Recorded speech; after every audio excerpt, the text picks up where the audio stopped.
Here's the thing. It's wrestling. If we had answers for it, we would be coaches that could depend on the automatic, or I could just make a prediction and it would come true. Our guys have to go out and wrestle, and for whatever reason, and we'll analyze it, we'll look at it, we'll get to the bottom of it. Last night was not a good round for us, and we wrestled a lot better today. We were 7 for 8 in the morning and 1 for 1 tonight, and we need to be consistent to be competing with the team that had 22 points coming into this session. That's Penn State.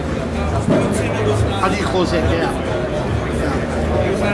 You close it with tough wrestling, but there's more to it than that. And we're not even done with the tournament yet, so we analyze and we go forward just like we did last year, and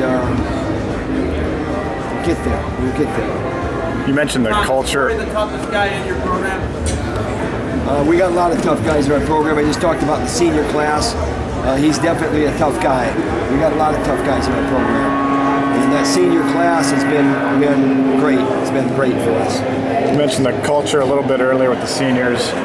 It seems like you guys have kind of turned the page in the character department. You're going for high-scoring guys in the recruiting process. Is this a change you guys have consciously made? This is something that works itself out after you go through a period where it's kind of like maybe there's a part of the program that isn't running like as smooth as you want it to, and this class has been communicated to since they were infants here. I call them infants, but they were great right away, but they made mistakes, but they stayed on board. And when you stay on board with accountability in situations like that, you can do a lot of things the next year below them, the year after that, and now all the way into our recruiting because they're hosts. And 2 or 3 or 4 of those guys could be in our club next year. And the usual suspects. Figure out who those could be that want to continue their wrestling careers. And we'll take them because it's not just something that's automatic. It's something that we need. We need that backup, so to speak. As you know, Hawkeye fans are never happy unless they're first. What would your message be to them, especially knowing Penn State has everybody coming back next year and you guys lose 5 guys? We have everybody coming back. We have, what do we have, 2 All-Americans coming back, 2/3. And, we got some freshmen that are in the stands right now watching. And we have a recruiting class coming in, and we'll keep making progress. Hey, Tom, I got in here late, but can you kind of give the timeline of what you saw with Corey's mental state through December and January and when he maybe turned the page to...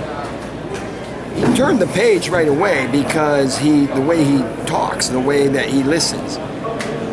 He may not like it, he may not want to hear it, but in the end, and his quote was, "Whatever you say."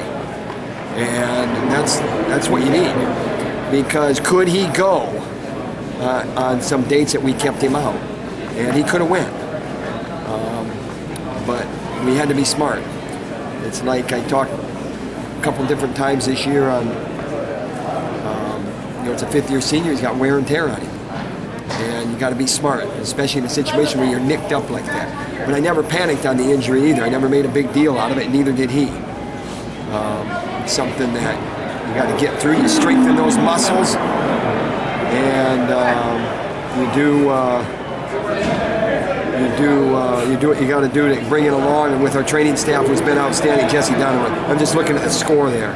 There's team implications here too, still going on. Time for one more, anybody?